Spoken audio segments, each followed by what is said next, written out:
What's up, man? How are you? What up, man? I'm glad to be here. Thank you for having me. Yeah, thanks for coming on. So I've only known you like a month, bro. I know, it's crazy. It's crazy. Most people I have on, either someone referred them on who's been on before, or I've known them for quite some time. Right. But immediately after meeting you, I was like, yeah, we need to sit down and talk because you have like a wealth of knowledge and all things CrossFit, really. And just from us training over there here recently, I'm like, dude, I really want to kind of sit down and talk about it, you know? Yeah, man. Well, let's do. I'm honored to be here, so I'm excited. Well, how did you get into competitive sports at all? Like, where did that start? Like, what age? And walk me through that. Yes, I mean, growing up, I loved football, and I don't necessarily know why. My dad loved football. He was a big Penn State fan growing up. I grew up in northeastern Indiana, and grew up going out to Penn State games a couple times a year. We had family out in the Pennsylvania area, and I just grew up a big football guy, did a lot of stuff outside. My parents were kind of old school. You know, we had chores, and, well, we didn't call them chores. It was like we didn't do allowance and things or chores. We did it was like part of being part of the family, yeah. I guess, you know, like we didn't have names for it. It was just kind of expectations. And so I grew up working with my dad a lot and just doing projects with him, and he was a big influence on my life. And so as I kind of went through grade school, I did all kinds of activities and things, but I was like, I want to play football, and got started kind of third grade-ish, aside from playing in the yard with buddies. And yeah, I mean, kind of the rest was the history from there. So I played up through high school, got the opportunity to play in college, went initially to a small Division II school out in Canton, Ohio, Malone University, and then I transferred over my sophomore year to Wheaton College, which is in Wheaton, Illinois, Division III program out there, and played there under Coach Swider. Was a phenomenal experience. We had a really good team. Played in some, they call it the Stag Bowl, is like the Division III playoffs. So we won our conference 2 years while I was there, and then we played it through, and it was just a super cool opportunity. And long and short, the reason I'm here, I met my wife Lauren there at school. I was roommates with her brother. Actually, he played football, played wide receiver, and I played defensive back. So I kind of transferred in, roomed with kind of a wrestler guy the first year, and then as I got to know people, Matt and I then roomed together, and then his sister transferred in right about the end of my junior year or whatever, and we were good friends and things. And long story short, that's a whole segue, but we ended up dating at the end of my senior year, and then got married a couple years later, and then COVID kind of brought us down here. So that's kind of like the football journey led to the school, which led to meeting Lauren, which led to then kind of why we're down here. So it's kind of crazy, but that's a little bit of the story. I did other things. I did wrestling. I did track for a number of years growing up too, and I just, I tried to do as much as I could and be active, and then worked a lot with my dad. And so I don't know, I just always had a knack for working hard and loved, being adventurous and doing things. What position did you play in football? So I played defensive back. I was a corner in high school, and then I was recruited as kind of just like a corner/athlete. But I was a little bit underfed, undersized to play Division I football.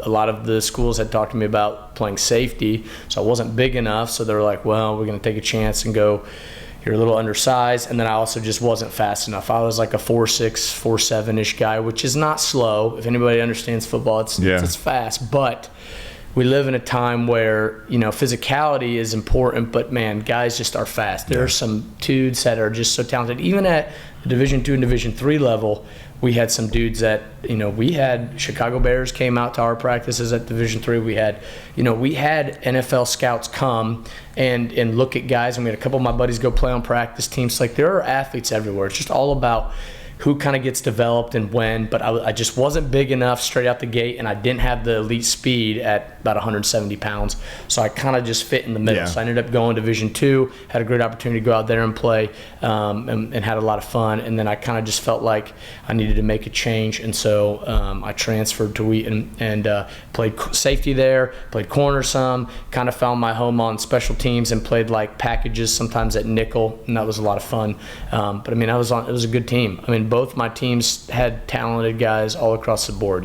There's many stories of why, they didn't go Division I, or they were a little undersized, or not as fast, or didn't have the grades, or whatever. But I mean, dude, there were guys. I mean, when you play college ball anywhere, any sport, people are super talented. So, and everybody usually works hard too. So it's not just like, oh, just work harder. Like, there's a little bit of luck in kind of being in at the right place in the right time and taking your shot when you have it. And if you can maximize that, you can get seen, and that plays into it, So it's not just talent and hard work. It's important. That can get you the opportunity, but you got to make the plays when the time counts. And so that's kind of how I found my home at that level, and that's kind of how I ended up there. So, yeah. Well, so how did you transition into doing like competitive, like, or lifting or CrossFit, or like how did that start? What age did that start? I guess when I was in 8th grade, we had his name was Coach Boley is that was his name, but we just call him Mr. Boley, I guess, for school too. He was a teacher in my high school, and he was also the former wrestling coach of Warsaw Community High School. And so when I was in 8th grade, I wrestled. I started 7th grade year, 8th grade, 9th grade, and then I decided to stop in 10th grade. I actually do wish I would have kept going. I actually think I had some ability in wrestling that I wish I could have kind of given it more time to develop, but I did enjoy it, and we had some good guys on the team. And so 7th and 8th grade year, my coaches were like, man, you've got a knack for this, but like you gotta get lifting some weights and things. And I liked, like, every time we did conditioning in football, and we did a little bit of lifting in football in 7th and 8th grade, but not a lot. Yeah. But I was like, man, I like it. I like to work hard. Like, I like to grind. And so he's like, well, we're doing this thing a couple times a week where some of the 8th grade guys are going over to see Coach Boley, and he is kind of like taking them through some like machines and circuits and things, and you should go over. So I was like, okay. I don't remember how I got over. I don't remember if I had a buddy, someone picked me up, or if my mom and dad picked me up from middle school and took me to high school. But anyways, long story short, I started going over there like a couple times a week, like maybe Tuesdays and Thursdays after 8th grade or whatever. And so after class, and so I would go over and lift, and he just basically had me on machines at that time. So this would have been, I graduated in 13, so like 08, 09 maybe, and CrossFit was obviously a thing then, but like I had no idea, and it hadn't really made it to ESPN. That was kind of the Rich Froning era, you call it, like the 2013s. So I was like, I went over, and Mr. Boley would be like, all right, he was kind of this old-fashioned guy, super tan, really jacked, like just kind of one of them old school dudes. He would wear like, old school like stringer tops and like short shorts, like the classic 80s bodybuilder. Yeah. Big upper body, huge chest. I mean, he didn't have bad legs, but it was just kind of that. Yeah. It was literally that stereotype, like, and he was awesome, man, and he was tough, and he would challenge us, and we would just do machines, leg press, leg extensions, chest press. Our high school had just a bunch of like cool hammer strength, which is kind of cutting edge at that time. And so we just did a bunch of that. And so I started there and learned how to track results, and like, okay, I did progressive overload 12s this week on this one, and I wrote down my numbers. And so that kind of taught me the basics of like progressive overload and understanding that. But we didn't do a lot of like, his comment was always, let's build the base strength, and then we'll get you into the movement of like doing cleans and things like that. In hindsight, the way the world is kind of going now and things, I would have done that differently then. But see, at that time, I didn't know better, and that's what he had us do. And it did teach me a lot about mind-muscle connection, understanding like how to feel muscles in different movements and how to set up in positions to brace. But obviously, you're on machines, so like free weights are totally different. So that kind of started me off in 8th grade. And obviously, when we got to high school in 9th grade, we lifted. We did classic strength and conditioning, squat, bench, power cleans. We didn't really do a lot of deadlifting. It was dangerous, I guess, which like power clean is. I feel like everything is. Whatever. If you're lifting enough, I mean, if you're lifting heavy. And I've seen plenty of my buddies, get hurt squatting ridiculous weights with rounded posture. And I don't know that was any safer, right? But so we did traditional kind of football strength and conditioning. You'd like bench or squat or power clean one day, and then you do all your accessory stuff and lat pull downs or weighted pull ups or dumbbell bench or incline bench or dips, or we would run through that around practices or getting ready for 2-a-days or have a conditioning session in the morning and then practice. And so then that kind of got me into it then through high school, right? And then obviously training for football for college, big deal, a lot of work in the summers, and then obviously you go off to football for college. And when I came home one summer, there was a guy, his name was Ryan Hill. He started a CrossFit gym in my hometown, Warsaw, Indiana, called CrossFit Haymaker. And some people were like, y'all did this CrossFit thing. And I had seen it on TV, because this is now like college, 2015, 2014. And Rich Froning was on ESPN, and he's this jack dude, and he can do all these things, and he's an athlete. And I'm like, these guys are crazy. Like, and they look this way, but like they can do a lot of the things that we're doing. What is this? Well, this gym had opened, so I went home for summer. I don't remember what year it was, freshman or sophomore year, but Anywho, so I go home. He had this gym. I'm like, I'm going to go try this out. So I go, I try it out. My first workout was like pull-ups and overhead squats in a class. And I didn't like quit, but I essentially kind of did in my head because I couldn't even overhead squat 95 pounds. Yeah. So like it was an open workout, I think an older open workout, maybe 2010 or 2011. And it was like an ascending ladder, 3, 3, 6, 6, 9, okay, 95 pounds, right? Like back then I'm like, I could like almost single arm curl this, you know, in my mind, right? Like I'm pretty strong, about 200 pounds. Now, you know, I've had a couple years of college strength and conditioning, but I cannot get the bar overhead to squat the bar. I'm like, what's the snatch thing? Like, what are they doing? And there's a bunch of dudes, middle-aged dudes in that class, and they were freaking throwing down. And so I got done, and I was so upset. I was just like, how does this happen? Like, I can do all these things. I play football. I'm a pretty decent athlete. I mean, I'm not the strongest guy ever at this time, but I was strong. I'm like, just how, you know? So I kind of left pretty upset, but I was like, I got to come back. So I started coming back. And there would be more workouts along my journey like that, you know, rope climbs, handstand push-up, things like that I'd hit walls and get super frustrated with. But the challenge was so unique. And so I kind of finished that summer out and went back to football. And we always had a conditioning test, and I just crushed it. And I felt so good, and I was like fired up during it and encouraging guys. And they were just like, what is Justin on? Like, this is just like and I didn't do like a lot of the football workouts that summer. Like I did the lifting, but then I would do Metcons with the group. I didn't do a ton of extra running other than what we did in class and some speed work I would do on the side. And at that moment I was like, this is crazy. Like I'm in the best shape of my life. Like it was insane, even comparably to wrestling shape, right? Because I was always come out of wrestling season really fit, but there's like 6 months between wrestling and football. So you kind of try to make up what you could, or maybe do track, right? It was kind of the thing a lot of guys did. But everything else was kind of made up.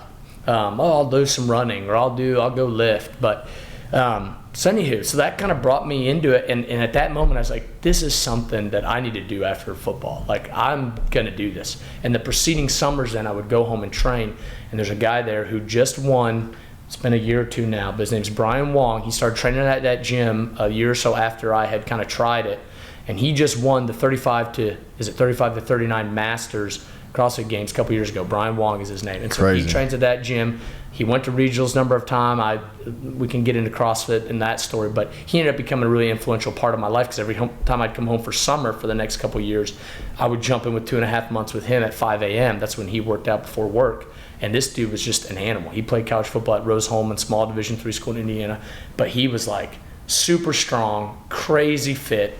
And like I would just come home and like I would just be like, I'll go to work with this dude. And that's kind of how it all kind of came full circle. So, I got you. And then I got done in 2017 with football, and that spring I started doing CrossFit kind of full-time at a gym called CrossFit Alpha Dog in Lombard, Illinois, where Andrew Hiller, who a lot of people in the CrossFit world know, Hiller Fit, okay, so he was the owner of that gym, part owner with Mikey Tinarelli, and that's where I started doing CrossFit. And then 2017 in the spring with those guys there, and they had a super competitive gym. So that's kind of how it like kind of all led through, you know. It's funny because you said that. It's crazy because I was doing, I was working full-time oil and gas, and then I got into, we started training like jiu-jitsu and boxing. I started fighting MMA, and so I was in great shape. And then I got to where I would do that on and off, and I'd have a fight, and I'd take off a year. But I was always like bro lifting, right? I was always lifting heavy in the mirror, like trying to get strong, doing that. And it took me when I met Megan, it took her about 6 months to convince me to even go. I was like, I'm not doing that crap. I'm not doing it. It's because all I've ever, like when it first kind of came out, like you were saying, like we got kind of mainstream, like 2011, 2012. Right.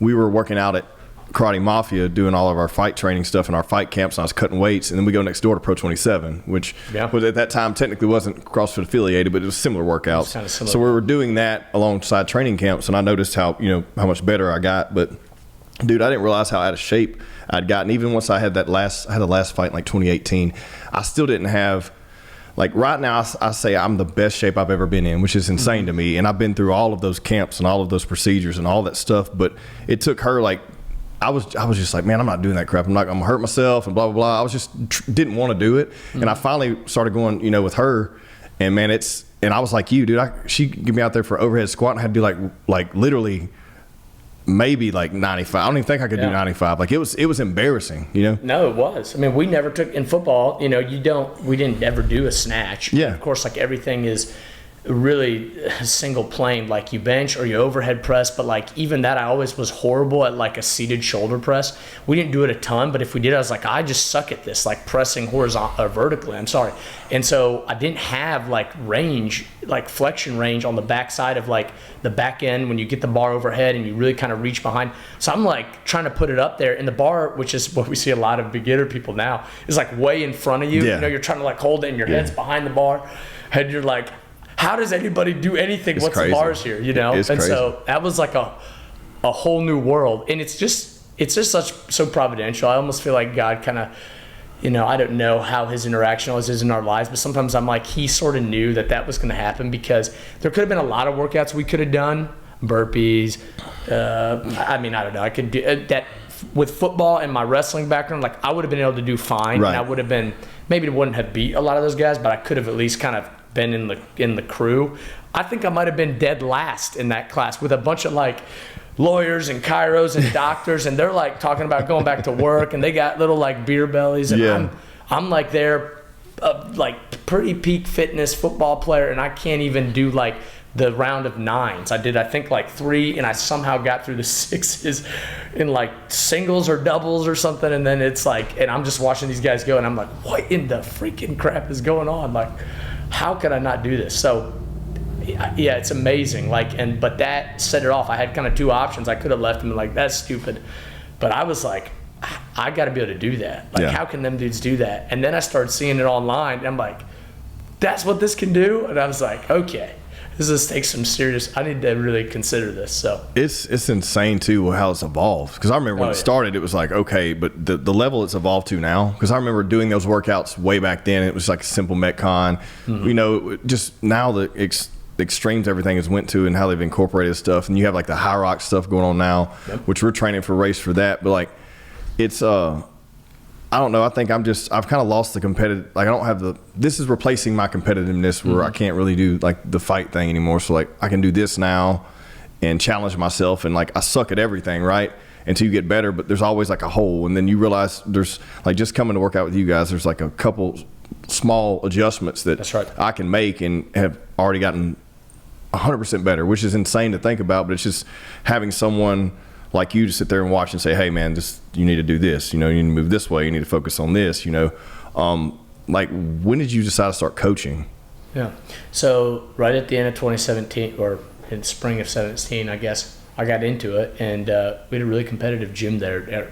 Well, it's not my gym, Andrew's gym. Andrew was the reason for that, and he had developed a lot of people. He had probably a similar gym to our gym size-wise. I mean, they had less square footage. They ran like a retail, like kind of retail front, so to Yeah. speak. But he had done the best he could with the space and things that he could. They optimized it, and they had a smaller rig, but it was a tight-knit group, probably about 100, 120 members. Might have been a few more, give or take. But they just, for whatever reason, this was kind of that, what regionals was still going on. And so there were a lot of like regionals. If you made regionals, I believe, and I could be wrong, it's been a little while, but I believe it was like top 20 or 30 in your region. And there were a bunch like South Central, Southeast, North Central, Northeast, Northwest. And so Andrew had been a multi-regional guy. And at this time, we're talking like 14, 15, 16, 17, when I started, regionals still existed. Well, in 2018, 2018 or 19, it changed. They removed regionals, Yeah. and it upset the fruit basket. So like the last couple of years, Andrew and some other guys or girls had gone to regionals, either individual or team. So when I came on, that had been happening for a couple of years. And so 2017, we probably had, oh my goodness, 1, 2, 3, 4, 5, probably five at least girls that were regional, either had made it or were that level, and then probably about 6 or 7 guys. And so we probably had 11 or 12 homegrown CrossFitters that did Andrew's programming in his gym that were probably top 12 or 1,500 in the world that's crazy. in that gym. That's crazy. Now, they weren't games athletes, Right. but they were all regional level, which, the world is so different than in CrossFit than what it was then. So I just come in there, and I had a little bit of experience with Brian, right, in the summers. So I knew a little bit of what I was doing. I had met Andrew at a competition I went up with. Brian picked me up to take me to Granite Games with him about a year prior. And that's where I met Andrew. And he's like, oh, this is the guy's gym you should go to, like when you whatever. And so I had watched Brian compete there and had seen Andrew and him at regionals the next year. And then I joined that gym. And so I just kind of jumped right in. But I mean, I was nothing compared to some of these people. I could lift okay, but I had a lot of skills and things to learn. And Andrew just was like, okay, here's the deal. Like, we got this group. They're super competitive. I'm not necessarily going to like coach you every session, but he's like, what you can do is like come in, jump in with us, and like just train freaking hard and kind of start figuring this out. And like when I have some time, I'll coach you. If you want to come to the classes, I can do. So I just kind of jumped full in. So that was the spring and summer. And then once I kind of got into the fall, it was either him or somebody else. It probably have been Andrew. He was like, hey man, like, what do you think about like coaching this? Like, you've really, I had put a lot of time in and I loved it. And I was super obsessive with movement economy and like really cleaning up how I moved, because I figured that even though I wasn't always the fittest, if I could learn how to move better, and I already had decent movement patterns, that I could be more efficient for basically the endurance and things that I had. And so because of that, I think people saw that, and I would just be in the gym. Like, we'd work out and then I'd be over in the corner doing all these things and trying stuff. And so I think Andrew kind of caught on to that. So he asked me, and there wasn't actually another gym across town who asked me. And so I ended up getting my level 1. I think it was either late fall or early fall, but there in 2018-ish or 2017 fall. And then I think I kind of rock and rolled. I think it was 2018, January, February, I started coaching, wintertime sometime. And so I got my level 1 and started coaching. So I coached at Alpha Dog a couple times a week, and then I coached at another gym across town called CrossFit HG. And so those were kind of the two gyms, because at that time I just had a little 500 square foot apartment room in a house with like 4 or 5 other guys in Wheaton. And, I was just trying to make ends meet. Yeah. Lauren, my wife, was living in a different place. We lived separate, and she decided to stay up there in Wheaton while we were dating, and I was saving up for a ring and things. And so I worked at Lululemon part-time in Oakbrook Mall, and then I would go coach, and I would train in between and fit it in. And yeah, so that's kind of how I like got caught up in sort of the competitive side and into coaching, because Andrew I'd hung out with him a lot, and he was the owner and then the coach, and he's like, man, you ought to do this. And so I decided to, because in that time I just didn't know what I was going to do. And one of the things, I'd studied law, I kind of had done political science and history, and I thought I was going to go to law school. And so there was a lot of deciding what to do, and I just kind of kept putting it off. I just felt like I didn't really want to, I didn't know. And so when Andrew asked me, I was like, well, let me do this coaching thing and see. Maybe someday I'll buy a gym, or maybe like I'll go do something else, and then I can. And so I just kind of started, Yeah. and that's kind of took it from there, was up there until COVID and 2020, and things got like real rocky in Chicago. It was just a massive shutdown and things. It was hard to even get to the gym. They didn't want you going into like churches or work. We had to like start doing things from home. And so a number of factors with that brought Lauren back here for like a couple of weeks. And then I came down because I couldn't go to work. Yeah. And then next thing you know, things kept shutting down. So I ended up being here for like a couple months. And Fred was still running the gym down here, and he was like, well, we're trying to kind of abide by these rules or whatever, but they weren't putting out a lot of marketing or anything. It was kind of quiet. And so I kind of called him and was like, hey man, like, I'm down here, I'm looking for a job, I've coached.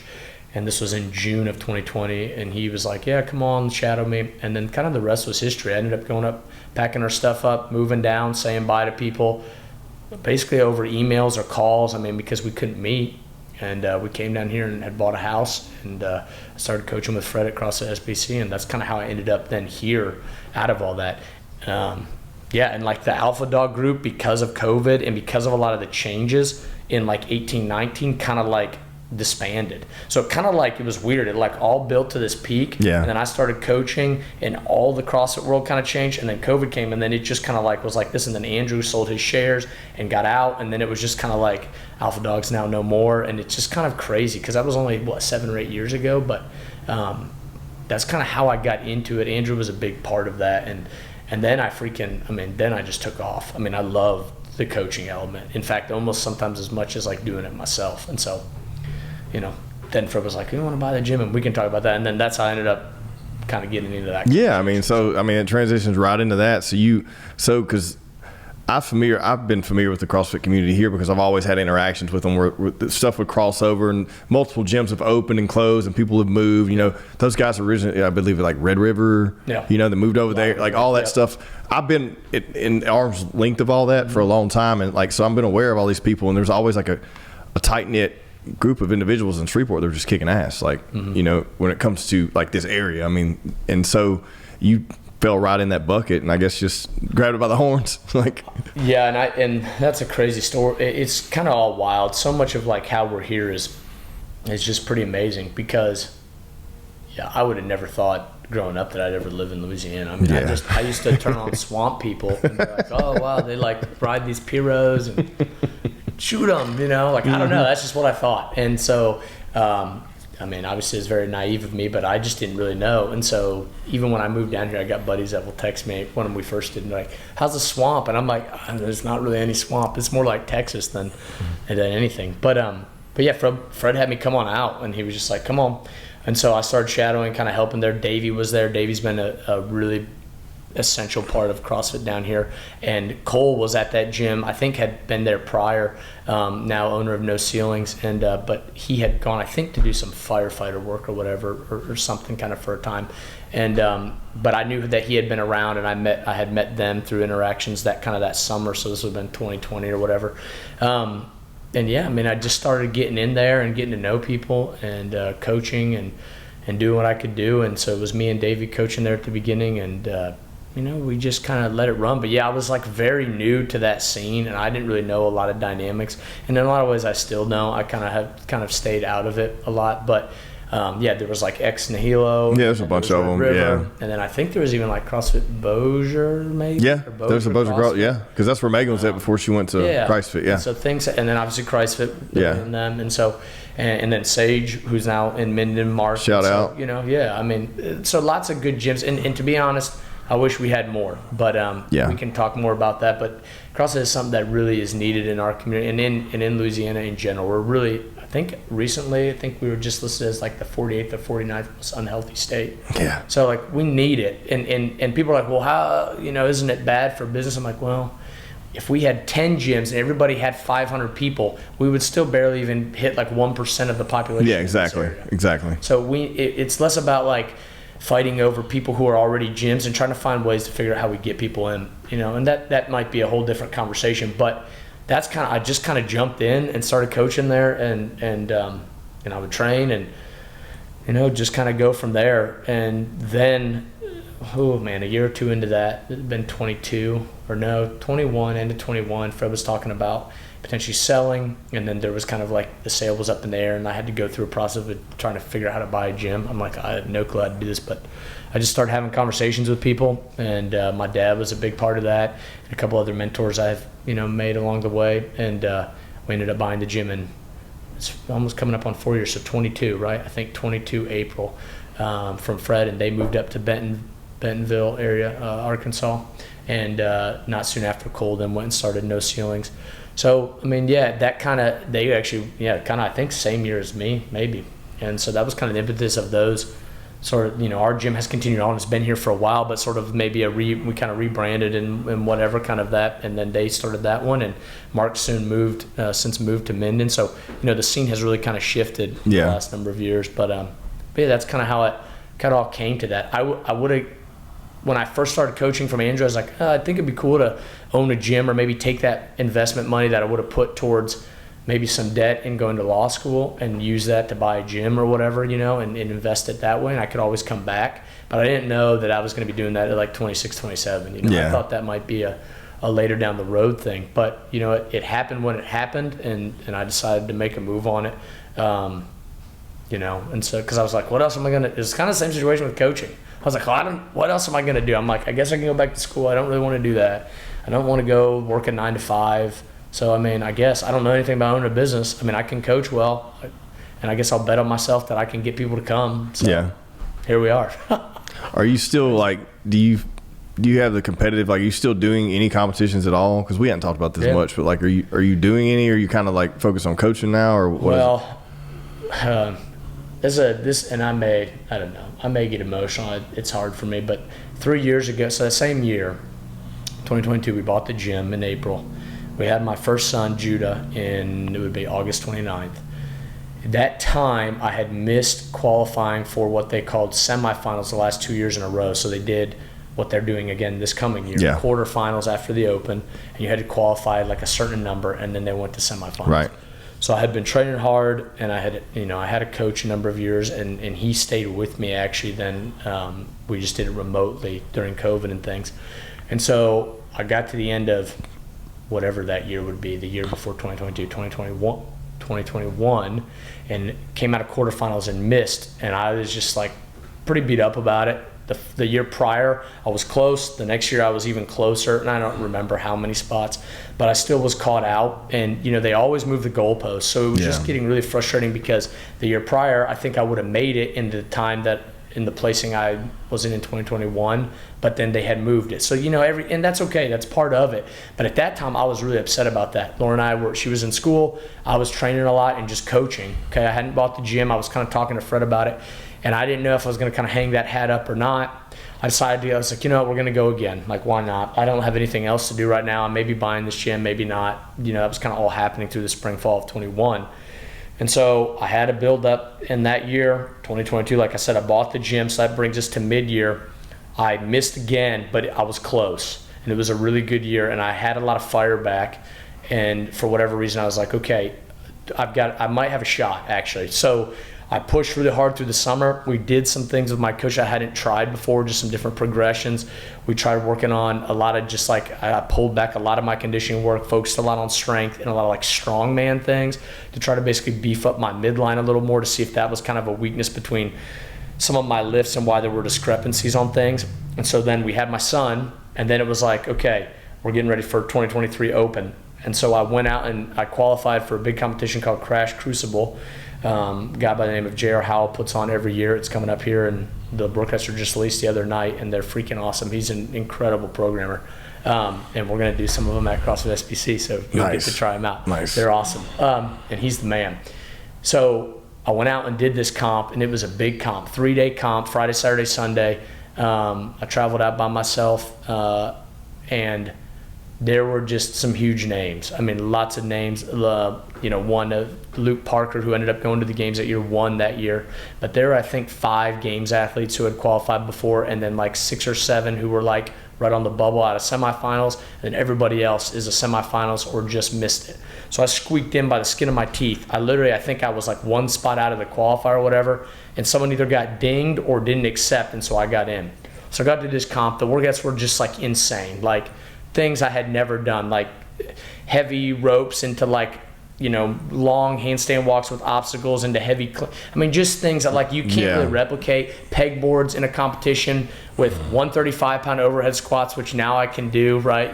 With all the work versus the 95 I couldn't years ago. And so I did that comp, and I placed middle of the pack. I don't remember my number, 13, 14, there were 20-some guys, and lots of ups and downs, but I was like, okay, I can do this. I was out there with these guys. I did all the workouts. I can do all the things. I got some holes, but this year this could be it. I'm I think we got a few things to close. So I came back and I was I'm gonna go down and do, just for fun. I kind of did it 2 days out. I registered for Raging Games that year. I was I'm gonna go down. I'm gonna go down and do this. They're giving $1,000, and I'll get to why all this comes back to competition here in just a minute. So I go down. There's some other good athletes down there. Trayvon Benton, who's a multi-semifinal guy. There were a couple guys who had been on teams at the games who were competing. And so I was I'm going to go do this. So I go down, first event, I tear my ACL. Oh, shit. So I ended up tearing my LCL, blow my ACL, ripped a chunk off of my meniscus, and had some different other things. It was kind of crazy. So I was pretty shook up. I was actually down there, and Billy and Trey were the only people that I knew from here down there, and so they watched it happen, and afterwards they kind of prayed over me and things, and I tried to warm up for event 2. I think they're double unders or something. I was every time I jumped, my knee was just moving, and it's a nasty sensation. I was I think I'm just gonna go home. So I packed it up, came home, and long story short, had a big ACL procedure. I think it was, I don't remember if I tore it October 11th or 12th, but I either did the surgery or I tore it then. I think I might have torn it then. So had the surgery, started rehab, worked with Jared, who goes to my gym, Jared Roger with Resilience Physical Therapy. He's the man. He's been with me now for 36 months. I'll explain why in a moment. So we go through that. I did the Open just for funsies, signed up, did what I could. Went through the next year. Next year, qualified for quarterfinals. Was feeling so-so. I had a couple funky things with my knee happen in January, February, but I was like, I'm going to do it. So I go through. Had a fine quarterfinals, but I was like, it wasn't super competitive. But I was like, I'm feeling good. And that actually went pretty well. I haven't done a lot of volume. The weights weren't terrible. So like, let's kind of see what happens. So a couple months in, this is June of last year. Yeah.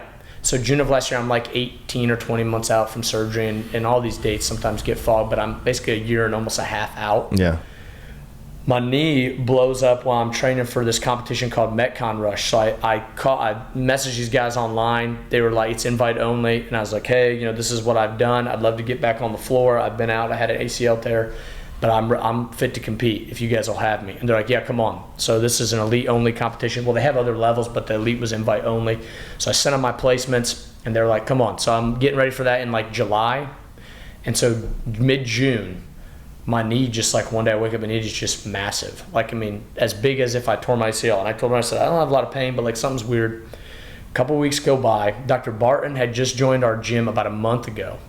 And I see him the one day and I'm like, hey man, something's going on with my knee. Can you take a look? Yeah, it's probably fine. He's super upbeat guy, like really positive. So I'm like, okay, cool. So he comes by actually the morning of July 4th last year. He's going to run the Firecracker 5K. And he's like, I'll just meet you at the gym real quick because I had to get on a flight. We were going home to Indiana. So he's like, I'll meet and look at it. He looks at it. He's like, I don't know if it's your ACL. He's like, but you got a lot of swelling there. Something's going on. So why don't you come back and see me when we get back? So I go home. We visit our family over 4th of July. My knee starts killing me. Like I can't sleep. It's like someone's pounding it with a hammer. And I'm like, do I need to go to the hospital? Like, I don't really know what's going on. And Lauren is like, I don't know. So I'm like, we'll make it home. So I get home. I get an appointment with him right away. We get an MRI scheduled. He takes fluid off of it in the meantime. They send it out. Everything seems to be all right, but my white blood cell count's high. So I get the MRI back on Saturday, and I'm like, hey, man, like, I kind of read through what the radiologist said. Like, it looks like everything's okay, but, like, there's this edema, swelling, whatever. And he's like, I need to see you on Monday morning, like, as fast as you can get here. He's like, it's not serious enough that I need to see you. This is, like, on Sunday, like, now. But he's like, I need to see you tomorrow. So going on Monday, I have no clue what to expect. My ACL's intact. Everything looks okay. It's just, like, really swollen. And he goes, okay, so here's the deal. He's like, this is going to be a 2-stage process. It's going to be a journey. He's like, we're going to get you back. He goes, so I'm diagnosing you with osteomyelitis, which is an infection of your bone, and it's in your tibia where the anchor screw was. He said you basically got a staph infection or some kind there. So mind you, I think I'm almost 20 months out. So I'm like way beyond done with therapy. And Jared and I had just finished up kind of seeing each other, and I'm ready to go compete again. And he's basically like, here's the deal. When can you have surgery? Like, this week. And I'm like, what do you mean? He's like, well, we need to get this done within the next couple of days. He's like, we need to make sure the bone's not necrotic, anything crazy. And what we're going to do is we're going to go in, we're going to take everything out. And at first, immediately when he says that, I'm like, you are kidding me. And then I kind of looked at Lauren, I'm like, am I getting punked? Like, is this a joke? And he's like, you're going to take it all out. We're going to take out all the screws, the ACL graft. Everything's got to come out. We're going to wash it. We're going to drill down the bone. We're going to make sure there's no necrotic tissue. We're going to seal you up. We're going to put a PICC line in your arm for 6 weeks. He's like, thankfully, your wife's a nurse, so you don't have to stay in the hospital. He's like, you're going to be able to have home health. Meanwhile, like, I'm tuned out. I don't know what's going on. Yeah. I'm just in shock. Like, what is going on? And he's like, but, it's going to be okay. Because then after about 6 weeks, we're going to take 6 weeks off.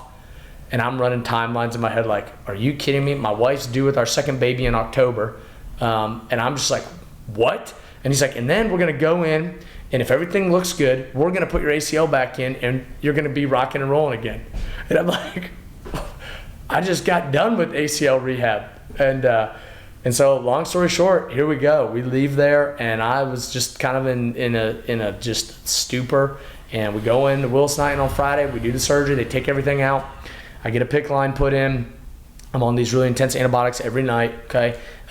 Infusions, they take about an hour. My wife did it all. We would have home health come check on us a couple times a week. And I'm just so thankful for her because it was very possible they were literally going to have me in the hospital for the entire duration. Yeah. I didn't know that was like a thing, but Yeah. like it is. Oh, yeah. And so the fact that we were able to have home health, I could still go to work. I had to take a lot less classes.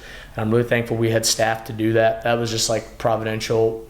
I mean, that was incredible because at that time I was like, did we lose the gym? Like, I don't know. So we go through that. Everything looks good. We have my son October 6th.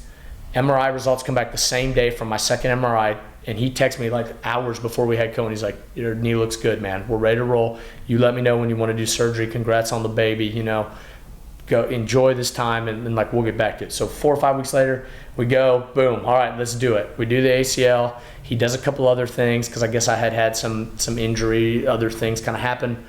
I wake up, we're good to go. I go home. 4 weeks later, my knee just like gets so itchy and like starts getting red, like scabby. Man. I got a secondary infection. I got a staph infection. Dude. So I go in on a Friday. He's like, okay, do you have time right now? And he's like, have you ate? This is like 3 weeks later, December 6th. Our Christmas party was that night. It was a Friday. I go, I don't know. But I said, look, if something's going on, I said, you need to go do it. Can we do it right now? He goes, I'll see you in an hour. So he's like, let me go see this other patient, head on over to surgery, and like I'll be over there. So I literally get up, I walk out of there. Like my wife and I are the only people know. I text my mom and dad on my way over, and like I'm back on the surgery table like an hour and 15 minutes later. They go in, they clean everything out, they take a bunch of tissue out. At this time, mind you, we don't know if he's taking it back out again or not. So, So you're just like, he told me, he said, we got to just see. He's like, Yeah. I don't know what's going to happen. He said, but we got to go in. He's like, something's going on. He goes in, turns out, I had a staph infection. Luckily, it was MSSA, so it wasn't MRSA. It's just a lot more treatable. So next thing you know, I'm on a bunch of oral antibiotics. I'm back on the mend. We actually went to the Christmas party that night. I don't think I was supposed to do that. In hindsight, I should have probably had it elevated, but like I was half just doped up, deranged from drugs. yeah. But so we went, and then I had to be off it for another 2 or 3 weeks, and I basically was just couch ridden, keeping my foot elevated. My wife helped coach some. My coaches took on a lot of work for me and helped out a ton. We got through Christmas, and then I was able to start walking January 1st, 2 years to the exact date to when I had my first surgery and was able to start walking. Almost, I think it was Christmas Day this time. Maybe the last time it was like the day or before or whatever. So then I started walking. So I started walking again in January and relearned to walk again after 7 weeks non-weight bearing and then the second surgery. And so, now I'm rocking and rolling. And I asked for a bike that Christmas because I was like, you know what, with all this going on, I don't know how much pounding I want to do on my knee for the next year and a half. So I'm going to get a bike and I'm going to kind of start exploring that. But unless the fire gets totally extinguished, my goal is to come back again. Nice. So unless I literally cannot, which is still to be determined, to be honest, because I'm still kind of finishing. It's 9 to 12 months rehab. It just kind of depends on the individual and what you have access to. But like by 15 months last time, I was like ready to rock and roll. So it's kind of what I'm basing it off of. This time's been a lot slower. But if everything goes smoothly and I'm able to get a lot of the strength back and I have the confidence in it again, then like I'll be back out on a competition floor in the next year or so. But for now, I'm kind of like I'm doing CrossFit to what I can, but I'm doing a lot more of this bike racing around the local area. And we actually have a bike race next Sunday. We're going up to Bentonville to do the Little Sugar 60-mile bike race, my father-in-law and I. So that's why I've been doing a lot of biking. That's why I was there the other night. So the long and short of that is like, yes, I do. And it was never my choice to necessarily stop. Yeah. And to be honest, it's been a whole journey with my faith and with my relationship with Christ and the frustrations of why I felt like I had an opportunity to potentially be my best that I had, or the fittest that I had been, that I kind of felt like, I don't know that God necessarily took it from me, but in a lot of ways I felt some frustration with feeling like he kind of maybe did at that moment, and a lot of anger towards him in that way. But I know that there was a reason for it, and I have learned a lot about myself. I had to focus on the business at different times throughout that. I had the opportunity to focus on my son and then my second son and really kind of figure out what really matters to me, because fitness had been such a part of my identity since 8th grade. So I started lifting with Coach Boley, and I was always pretty decent at it, and I was a decent athlete. And so to have that really removed and to literally have my wife help me shower and like get up off the toilet is like a pretty real thing, And so I don't know. In some ways, I don't know that I wish I would have gone through it all, but I wouldn't change it for who it made me and what I learned to be a better coach, to understand people, be more empathetic through going through injuries. And I do still think, like I said, that there is still maybe a future there. I still have the fire, and I feel like I may have even more when I come back. We'll see if my knee can do it or not. But if it can, I'll be out there, man. So that's kind of the journey. I had no idea. That's crazy. I wasn't excited. I had no clue, dude. To be completely frank, I might have only told the story. Cody Causey had me on his podcast about a month or so ago. And I told a little bit of it there. But, other than a few people at the gym or whatever who kind of know just because of, I wasn't there and things or whatever. I haven't really talked about it a whole lot. I've kind of kept it just pretty personal. It's kind of been my journey. And, maybe this is a platform people will get to hear that. And I don't know. I guess my long and short of it is like, you just can't give up, No, man, that's tough, bro. You get all the way rehabbed and then it happens again. And then what do you think caused, it's apparent at the bone level that it had to be something internally, but what do you think caused the second one? Like, do you think? Hard to know. So I had an infectious disease doctor follow it all, and we still don't really know. It's kind of hard to understand from what we've kind of gathered potentially, and I'm not a doctor and I don't know, but from what it kind of has seemed like, it potentially was the initial screw in that tibia, potentially. Maybe not. Could have got introduced into the body a different way and it just landed there, but the screw initially that they put in was a bioabsorbable one or whatever they call that in the medical world. Basically it kind of absorbs over time, and then it just kind of leaves sort of the place where the screw was, and so that's where the infection kind of grew and harbored. So whether it initially was on that there when it went in, or whether I got a cut and it found its way, I don't know, and I don't know all the medical. Is that possible? I don't know. Maybe not. But we don't really know because everything had been going so well. I had a setback in January. My knee kind of blew up during the open, but it wasn't anything serious. I went in, got an MRI. They checked everything. My ACL was still there, which was my main concern. So I was like, whatever. And then I had all the stuff craziness happen in June. Well, come to find out, if you go line my MRIs up, it's there in January. So it's a white spotting on the bone. It's small. Yeah. And they weren't looking for that because I didn't have any symptoms. So I can't blame anybody. It's not how did you not see it? It's I was fit. I was fully healthy. I didn't have any of the symptoms. In June, it was hurting. I was having chills. I couldn't sleep. It's a big difference. It had kind of finally grown. It was starting to come out. But we don't really know, man. It's crazy because, Dr. Barton told me that it was less than 1% of ACL cases, I think is the stat.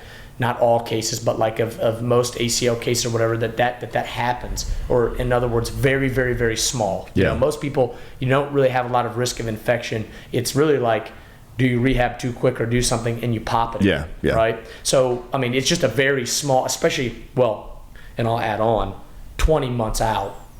If you have it, it's usually what happened to me the second time where I had it within 5 or 6 weeks.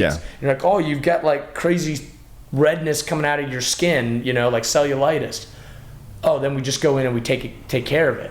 But mine had lived there or harbored for almost 2 years, not quite. That's insane. But it's lucky. You're lucky it didn't kill you, man. Honestly, because it could have spread. It could also taken my leg. Yeah, that too. But man, that's crazy. It's kind of that was a very sombering moment. Up into your life, I was 20, 28, 29, whatever. I'd done a lot of crazy things. I've done bike stuff. I was a big snowboarder back in high school. We go up to Michigan, and I love to do. They competed in that for a number of years, freestyle stuff, jumps, and all kinds of crazy wrecks, and fractured my hip, and lots of crazy stories on doing just really dumb things, as all of us do as young kids.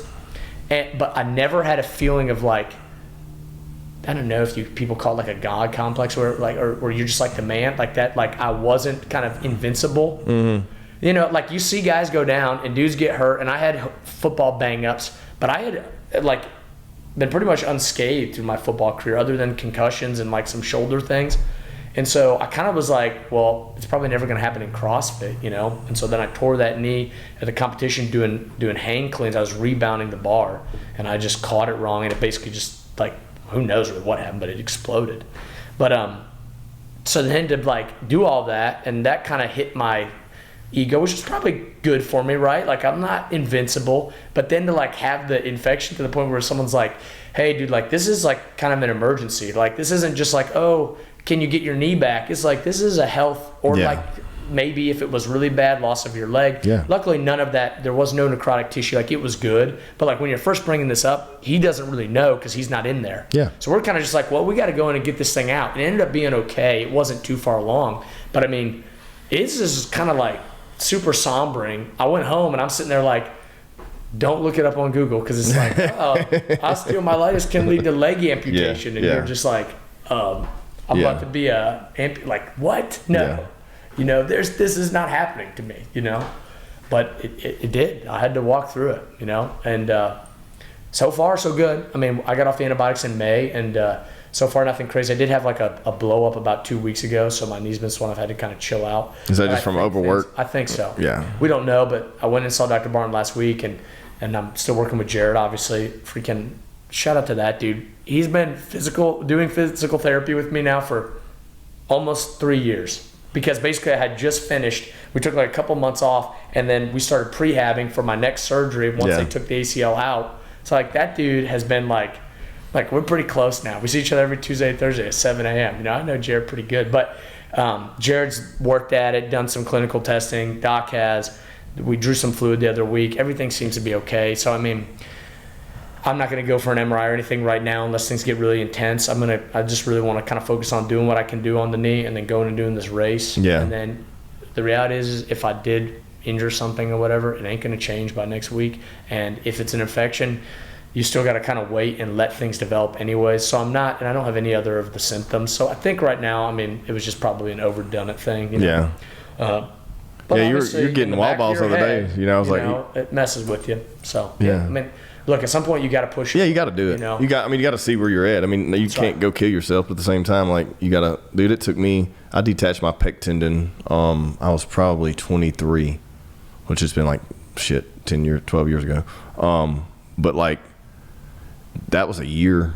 It was insane. It completely detached from where it runs under and bolts to under the bicep. Yep. Completely just.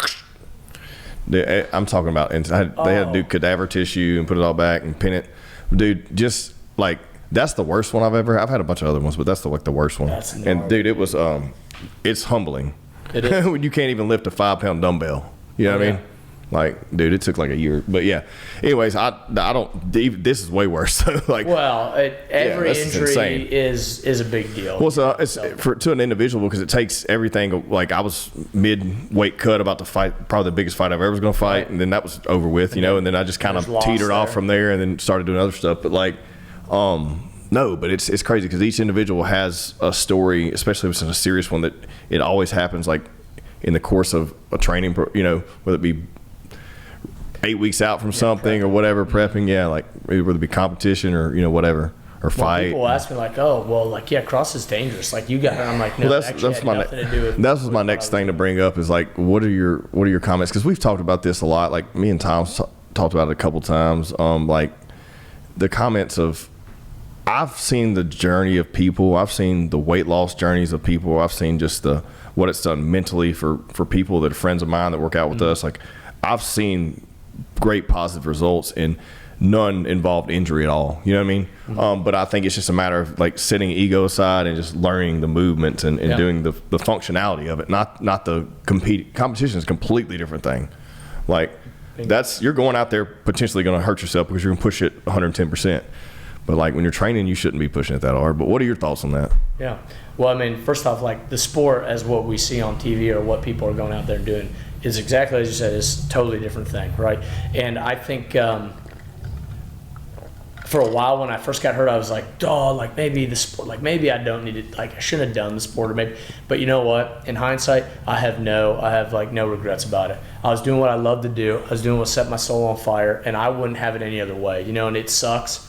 And it makes me kind of emotional to really think about it because there's still a lot I feel like I had left to prove. And maybe that will get to come out later. Who knows? You never know.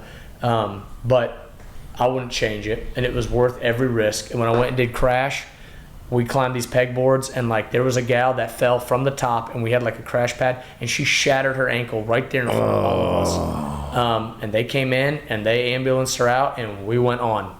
And guess what? She rehabbed that bad boy, and she's back and competing. And I'm pretty sure she may have even made a semifinal again. Like, so you just accept that, like, when I played football, that was part of it. Yeah. When you do CrossFit as a sport, that is going to be a part of it. It's, if you come out unscathed, it's pretty unbelievable and almost arguable that, I'm not going to say that you didn't push hard enough, but like, there are times in sport you need to take risks, and so you may have left someone on the table, but you'll never know.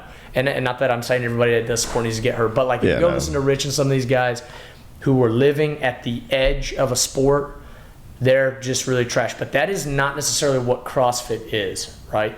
And done well, programmed well with good coaching and good principles, there can be a ton of fitness gained, and the benefits, just like you said, far outweigh any potential amount of injury, right? Because what it can actually do for you metabolically, spiritually, physically, like as far as how you look, your muscle health, actually building muscle, your ability to be social with others, your ability to like mentally work through really difficult things that are a zero loss. And what I mean by that is, like, if you lose at a workout or can't do it RX, or your ego takes a bruise, guess what happens? You walk out of the gym and you go home and you live your life and you come back tomorrow. Yeah. If you do that in this business and you take a risk or you push something really hard and it doesn't go well and you go under, like, that's your business. You lose your house. Yeah. In fitness and things, I mean, aside from maybe an injury, like, there's not really a loss. Maybe like personal ego or some hurt feelings or like whatever, but like, it's a great way to like put yourself out there and maybe not get your expectation or whatever, or get your heart broken a little, but like, that's your biggest loss. That's it. And so to me, those things just are far superior to like the potential risk. There is risk. There's risk when I get in my truck and I drive home that I could be in a car accident. There's risk people getting up off the couch. I had Fred one time told me a story of like the worst time he injured his back, and Fred was like, Fred was a great coach, really good mover, but like crazy strong, right? And like, I mean, I think he had a 500-pound deadlift. He may still, he does a lot of biking up in Bentonville. He said the worst time he ever like threw out his back was like doing yard work in his backyard. This is a guy that can pick up like 500 pounds. And Fred's no like small guy, right? And we've had other stories of guys do that too, but like, they're like picking up sticks and like to mow. And like, oh, my back. Yeah. And so it's just, to me, it's like, okay, in this life, there's going to be risk. There's going to be things that are hard. But like, putting yourself out there, doing something that is difficult, but because of the work that you do, the benefits are there and they're just proven through so many years. It just, to me, is just a no-brainer. I mean, yeah, it's every time you look at it, or I don't know, everything is so rewarding and defeating at the same time. Yep. For me, because it's like, God, I know this is going to be horrible, but at the same time when I get done, I'm like, man, I'm glad I did that. That's right. But it used to be the same way when I'd go to the fight gym and I'd pull to the front door and I'm just like, dude, just get out of the truck and go in. Like, because just after working 12 hours or whatever and you going in there and then training for 2 hours, I'm just like, I don't want to do it today. I don't want to get hit in the face. I don't want to do that. I don't want to get beat up for 2 hours. I just want to go in here and get a workout. Right. And so you'll fall short and just go like which nothing against the bro gym, you go like to Anytime or something, just get a pump. But if you could just open up your mind a little bit and do things and drop the ego and just kind of expand on, I think everyone should know how far they could be pushed mentally and physically. I mean, if everyone knew that, we would have far less issues in society. You know what I mean? Because you would know like where you fall, but like everyone can do way more than they think they can, and they immediately just have an excuse. Well, that looks hard. I'm not going to do it. But I mean, dude, it's all functionality. I mean, it's raising things, it's picking things up, it's using your legs, it's proper technique. There's absolutely nothing about it that when I get done, I'm like, I wish I would not have done that. Other than if I did something wrong.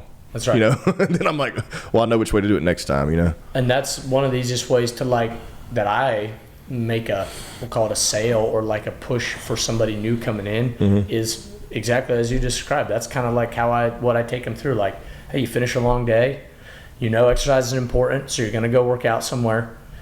It's hard to like drive to Club 4 or somewhere. And look, these gyms are great. And good. Yeah, it's nothing against it. Get a workout, right? But if I go drive to one of these gyms, all right, what am I going to do for a workout now? Okay, I'm going to take some pre-workout. I'm going to put my headphones in. Okay, next thing you know, you go in, you're isolated. You don't really know what you're going to do, so you kind of make it up as you go, which is not always a bad thing, But we know, like even when I was in 8th grade doing progressive overload on machines, tracking is important, right? And knowing kind of what you're doing to progress. It's not going to always be shown in the mirror, but like you got to have a progression. So when you make it up on the go, sometimes it doesn't always lead to good progression. Okay. And so, all right, so now I got to figure that out. Okay, I've got this pre-workout, I've got my headphones in. I don't say a word to anybody. I work out, or maybe I do say something to somebody, and what happens? They talk the to whole you time. for 30 minutes, Yeah. and now you got to go. Yeah. And then, oh, I got to warm up, or oh, what if okay, you don't warm up, you're short on time, you tweak something. Also, like, no one's in there to help be your third eye and tell you if you're doing something well or if your bar path was bad. And then also we can get into, like, machines are great, but, like, they don't necessarily have a lot of carryover because there's not a ton of midline involvement and the machine is doing the stabilizing for you. Yeah. Now, you might be able to lift a lot of weight with that. Well, it's great to like shape up form for specific exercises. Exactly. That's it. Yeah, exactly. And there is a place for it, and I still enjoy doing some of that. And we have a lot of clients that love still doing, like, bro sessions, you know? But if you come to my gym, the hardest part is getting out of the car. Yeah. Because once you walk in, there's 15 people in the class. Somebody's going to greet you, a coach, a member, okay? You've been there a bunch of times, so it feels a little bit like your third place or like home. Maybe your wife's meeting you, or maybe buddy's meeting you, or your kids can go inside and play, and then the workout's right there. You're already here, so I guess your only option is, if you don't want to do it, you can get in the truck and leave, right? Or else you're going to do it. All these other people are going to do it. Yeah. By the way, there's an 84-year-old lady in there, and there's a 80-year-old guy in there, and there's a 25-year-old. So, like, you don't really have an excuse because you got all ages in the class. Mm-hmm. And class starts, the warm-up happens, and next thing you know, me or a coach or somebody is like, okay, and here we go. Here's the next thing. And they're taking you through it. So you can't, I'd like rest a little longer. No, or there's Jimmy, I'll go talk to him. Or, I like it. And, you know, next thing you know, an hour's done, and it's over, and you're like, you'll probably never regret the workout that you did, right? Yeah. But if you don't go, I mean, you don't go once, it's easier to not go twice, and then not go three. Yeah. And the next thing you know, it's been like 3 weeks since I worked out, bro. And that's how it happens. People don't get out of shape, I just feel like, because they just don't necessarily want to, right? It's like time and like saying no a couple times spaced over many years. And then all of a sudden when they wake up and they're like, I'm 45 and like, man, I was like really fit when I was 22, but like I just haven't really worked out. I haven't really had time. But it just kind of was probably a few times where they maybe didn't truly have time, or they made the decision not to, and then that just starts laying over like bricks, you know, on a road. And next thing you know, they come in and see me and they're like, well, I used to be really fit, and then they can't do some of the things they used to do, and they're really frustrated. So it's like, okay, now we just got to lay the steps back down again and build it back. And the cool thing is with hard work and a community like that, and someone kind of helping just take you through it, even if they're not the greatest coach, but they help you get through it and help you do it safely and have fun, guess what?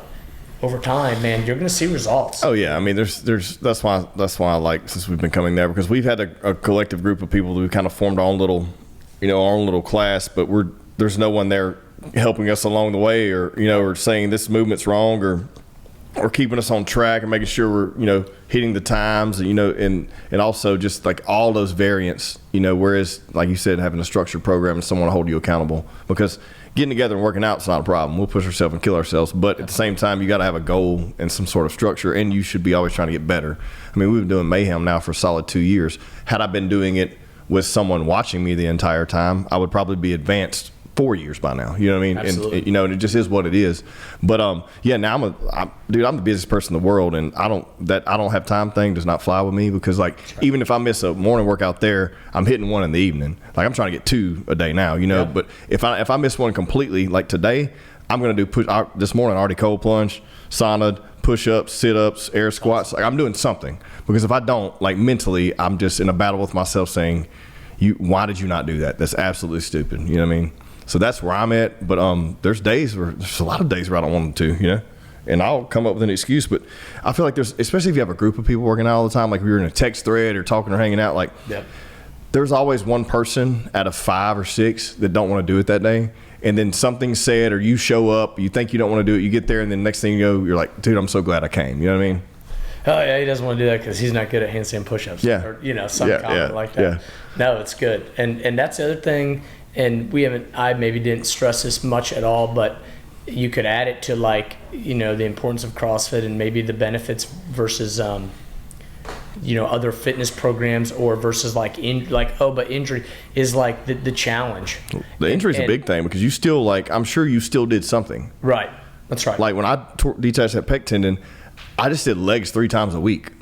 Right. That's what I did. I just split them out, and I was doing some type of running or lunging, weighted vest, something in the gym, extensions, press, whatever. You know, I was doing something. There's always something. There's something you can do. And there's always something that you're not going to be super good at, so you can always work at it. And for some people, like you're talking about, if you're in that group and there's something that you're not good at, someone's going to call you on that. Yeah. Or if you're super self-motivated, you will want to go do that because then you realize, like, that's the thing I have to do the most, and what's going to round my fitness out the most is not just always pushing in the direction of the things that I'm good at, because it's going to skew you that direction, and you got to push back and work on the things you're not. And so that kind of keeps us in the middle. Yeah. Right? And then I've also learned about biking is like, I have this really robust fitness, I'm pretty strong, I can do a lot of these cool things, but then if I go way over to this spectrum of like guys who are doing like some serious endurance at speed, it's like, whoa, that's a whole nother world. But you know what? They also probably couldn't come too far in my world It's either. Cool. Yeah, you got to find a midline. But it is cool to go way over there too. It is. And see where you're at. Like the High Rocks thing, dude.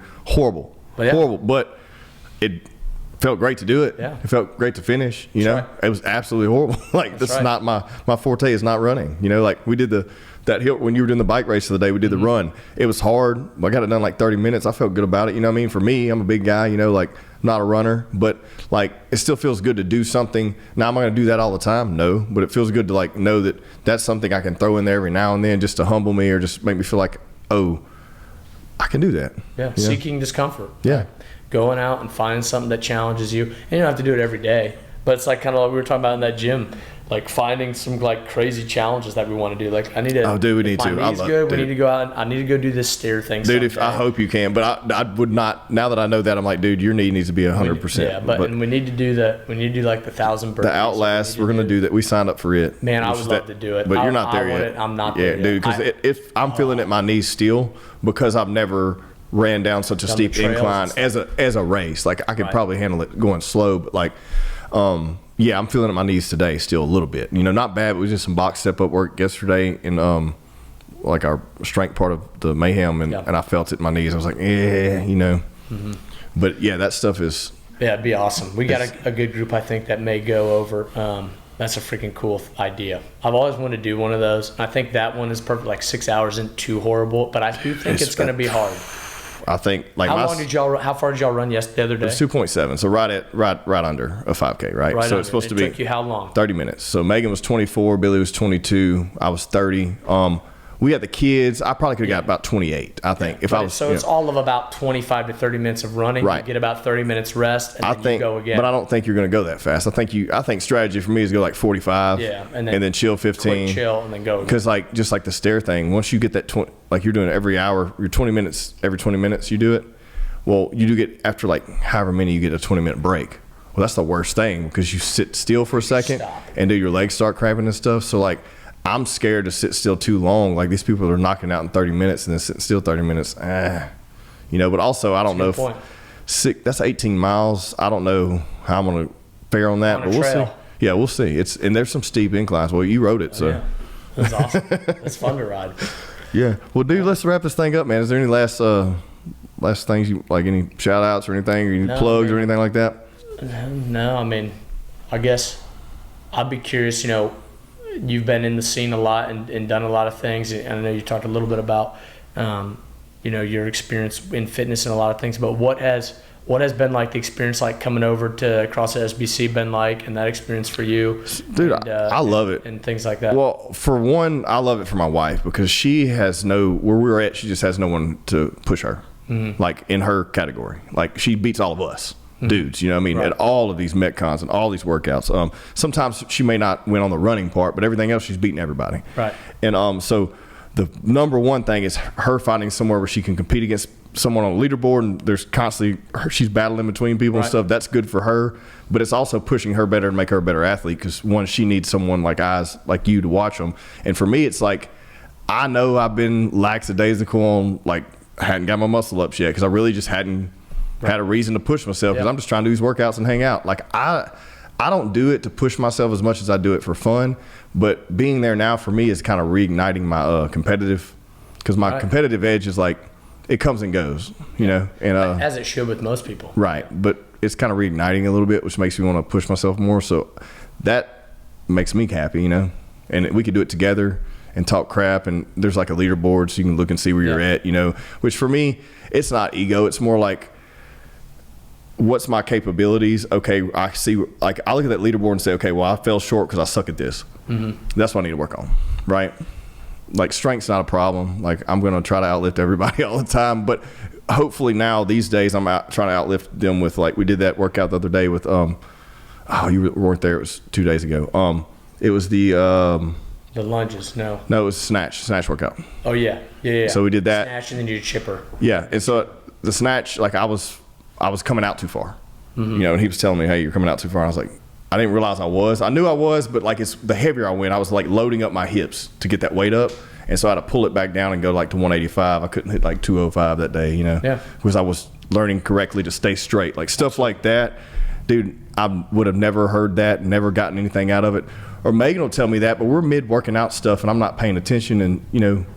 Well, being a freaking crazy shout out to like Tia and her husband Shane, because coaching your significant other is a challenge for anybody, let alone in the midst of the workout, right? Well, I'm not like mind body aware. You can tell her something, she can look at something and do it. She's like, figures out. And she gets frustrated with me. I can't. Like I have to physically think it out, and like sometimes somebody has to position me for it to click, or you have to say the right thing, like punch your knuckles down on the snatch. Like I'm like, oh, that'll keep me straight. Like, but she could tell me all day long, your bar's not straight, you're pulling out, and I'm like, you know, so like, what does that mean?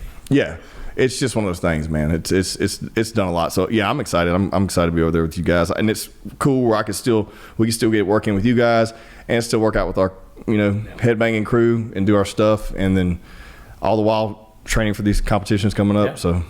Well, good. You guys got any you're coming up to? So November 21st, High Rocks, Dallas. We'll do that one. And then we're going to do Outlast the next weekend. Yeah. Because I figure you're going to be in shape. I mean, you better be in shape at that point. Yeah. So, I mean, that's all we got on the board right now, man. Because you guys are busy with meal prep and stuff right now, too. Yeah, we got that every weekend forever, man. But, like, I think we're already on the board for Wild Guys next year. Awesome. Billy already signed a bunch of people up. I was like, yeah, throw our name in the hat, dude. I'll do it again. Well, but I want to get some better ones, especially since we're there with you guys now. We can maybe start hitting some Texas comps, some bigger comps, you know, bigger weekend comps.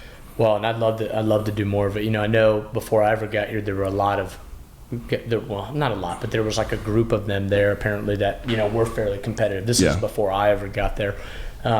But yeah, I mean, I would love to kind of reignite that a little bit. We have people who do, and obviously everyone's got in different stages of life, so not everybody wants to, but if there are people that are interested or willing, you know, it's always fun to do that, and I enjoy going and coaching, and it's a lot of fun. It's a whole different element than just helping people improve their fitness. You know, there's lots of little nuance to it, and but you know, that's something that I love to do, and I love the programming side of it too, but I don't get to do quite as much of that because most of the day-to-day is helping people just improve their fitness. So when we have people who want to do that, I'm get fired up because I love that side of it, but I don't get to express that much of it anymore. And since I haven't competed in a while, you know, it lets me kind of live vicariously through people a little bit. But it's been good, man, and we've loved having you. It's been awesome having you guys. It's good to have some new fire in there, and it gets some of our members who are fit a little bit of fire behind them of like, there's some new people in town and they're working out, and it's all good. I see it as all positive because you need some of that, and it can be easy to be a big fish in a small pond very quickly, right? Or even amongst the gyms that you know, and you know, when people come in or go to different comps and learn or go drop in somewhere and their eyes see somebody else who's as good as them or better than them at something else, it can kind of help them bring their training up because they're like, oh man, like, oh yeah, there are people like, you know, because eventually after a while, you do a lot of workouts, you can kind of convince yourself you're pretty good. Oh yeah, for sure. And that's why every year at the Open, people do the Open, and then they'll look online and they'll be like, how did someone do that? And I'm like, well, I try to tell you, there are some people out there. They're like, they're lying. I'm like, no, they're not lying, no, man. They're not. They did it in 3 minutes. When you look at this like Mayhem leaderboard every week, like I'm just like, I'm way down here all the time. Like, bro, like that's a Well, and you do got to be occasionally careful because even Rich has said on some of those big leaderboards, people will lie. Oh, yeah, for steal sure, too. for So sure. you can't believe everything For sure. 100%. But when it comes to competition or things that are a little bit more judged, I mean, it's still even amazing to watch people do. The other weekend we did that Service Cup one. The other week with the thrusters and burpees, and we had some really good times. Megan did a great job. Had PR like 6 or 7 minutes. But then you go look on the thing. There's people doing that in 4 minutes. Yeah, which is crazy.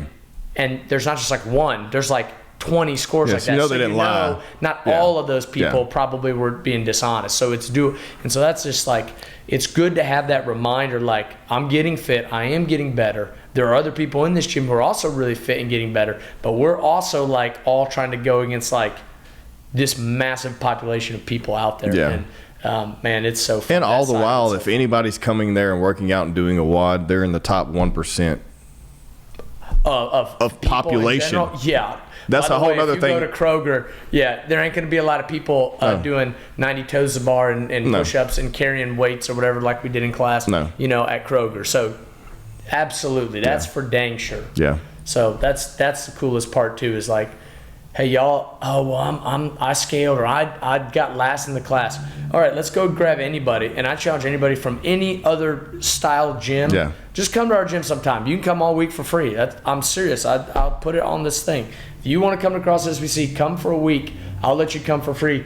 You can train anywhere you want, and they're all great, but come see how it transfers over. I'm telling you, it's not just us. Go to No Ceilings, but like it's different, and it's going to challenge you. It in humbled me different ways. immediately. I mean, come on, come find out about it. It's good. all right, bro. Might change your life. Appreciate it, man. Thank you, brother. Good